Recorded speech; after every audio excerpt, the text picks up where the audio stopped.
Let me start somewhere else. We made a strategic mistake as the leadership of the movement during the time of the transition, 1994. And the strategic mistake we made was to believe that all of the people who had been on the other side, the old order people, they are defeated and they've surrendered, and now they'll go grumbling, but they can't do anything. Democracy will be in place and the ANC will be elected and all that. But we said also, it would be wrong to think there's none among them, the old order, who are not really happy with what has happened. So there will be an attempt at counter-revolution. And the way we visualized counter-revolution at the time was that it would be violent interventions by the old order to subvert the democratic revolution. Bombs and assassinations and things like that. And so that is the area we're going to focus on. This threat. At that time, there were 3 cabinet committees at the national level. One cabinet committee was on economic affairs, another one is on security, and so on, and so on. But 3. And Madiba made it an absolute point never to miss a meeting of the committee dealing with matters of security, because of his preoccupation with this thing. There are people from the old order who will not have accepted this thing. They are going to come at us with bombs and guns and so on. So this committee, subcommittee of the NSA, of the cabinet, must really be very fair. He attended every single meeting of that particular subcommittee. But comrades, the strategic mistake was we didn't think that the counter-revolution would come at us from inside. We thought it was outside there, the Buramach and all of those people. Kanti.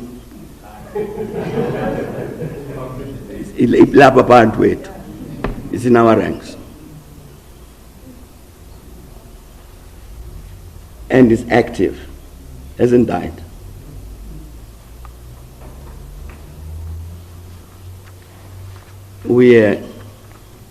It was those years, those days. So Comrade Joe Mudise and myself are given a task to talk to the chiefs of intelligence of the old order, which we did. Spoke to head of civilian intelligence to say, democracy is now with us, we are all reconciling and da. But in our ranks, in South African society, there are people, including in the ANC, that you infiltrated into the ANC. We suggest that you give us the names of those people, just the 2 of us. It's been agreed in the leadership of the ANC that just the 2 of us, JM and myself, will deal with this. We will then talk to these comrades individually to say that we know that you worked for the system, but all is forgiven. So we're going to forget all of that, so that even your handler, if your handler comes to you to say do bad things, say go away, because my movement knows and they've forgiven me, so you can't send me anywhere. That was the plan. So we talked to the Chief of Intelligence, say, in Civilian Services, National Intelligence Service. And he said, but both of you, you know very well that there is no handler of a spy who discloses the name of the spy. You know that very well. So sure, that's part of the trade. So you are not getting any names from me. And we never got. Went to Johan van der Merwe of the police, said the same thing, And he said, no. You are not going to get any names. And went to the military. I'll remember the general. Same thing. They gave us a list of 20 names. Here's a list of 20 names. The problem with these names is that it's John, Thabo, Tsepo, that's all. Now who is John? Who is Thabo? That's all they did. They gave us his first names. So we look at his first names with Comrade J.M. and some examine each one of them. And we thought we recognized 4.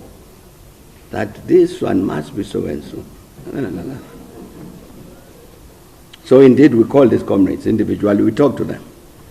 And all of them said, no, you got the wrong person. If you think I was an enemy agent, produce the evidence. Of course you don't have it. No, comrades, no, me, I'm clean. So that was the end of our effort. So all of the people who were infiltrated into the movement, we were never able to flush them out through that method.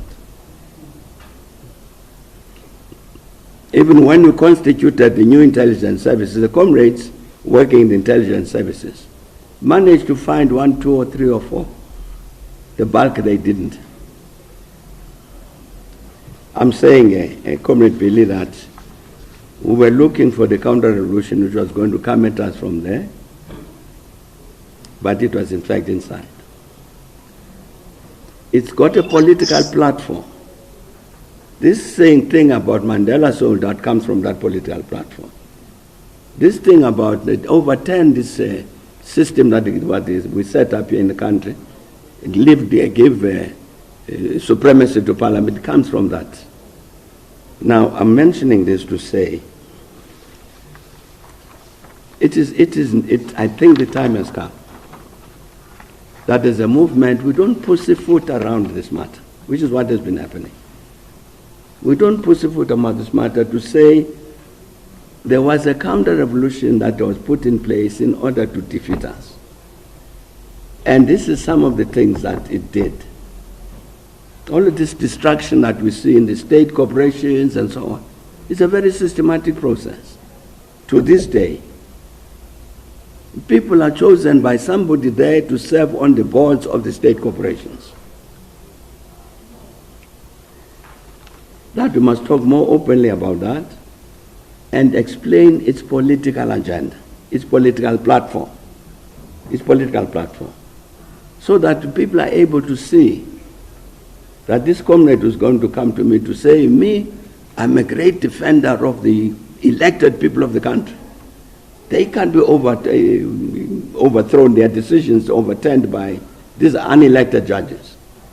I know, I want to be an elected representative, to understand that that thing is not innocent. I'm saying, Comrade Billy, that's the last thing I say.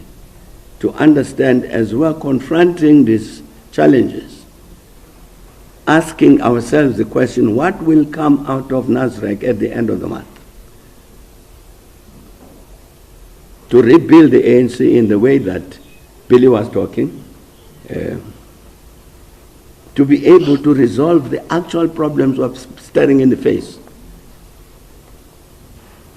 We must always know that there's somebody else who wants us to fail. They will be active, they will be busy, very busy, so it's not an easy walk. But at least we should be able to identify this person, to be able to say to everybody, this is the voice of the counter-revolution. Communists are afraid to say that, in my sense, in the movement. Very reluctant. In the end, what do we do with ourselves? We know ourselves very well.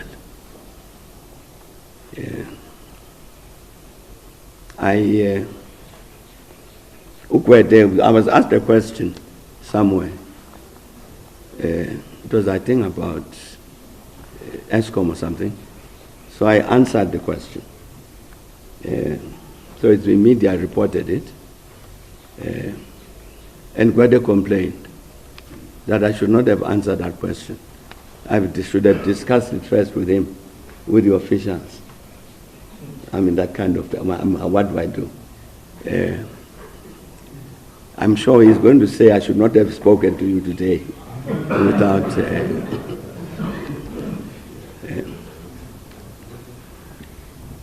So, in the end, we've got this movement. If we don't do the things that need to be done to attend to the quality of our leadership, to attend to the quality of our policies, the ANC will die. And with it will die the democratic revolution. And the matter is in our hands.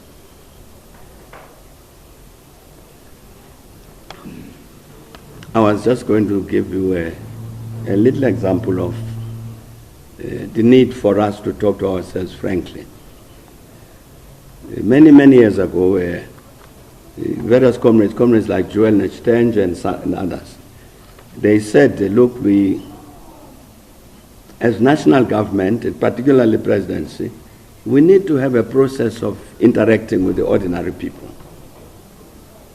It's them who then said, let's have an Imbizo process. Okay, fine. And Imbizo was, Pesi, would choose a district. And their comrades in the presidency would go to the district and come back and say, these are the main issues that people are raising in that district. Okay. So we go to the district. Now, in terms of those main issues, which national minister do we want to come with us? We may very well say, no, we can handle them without them. The people that we are going to need is a representative from the province and certainly the municipality. The municipalities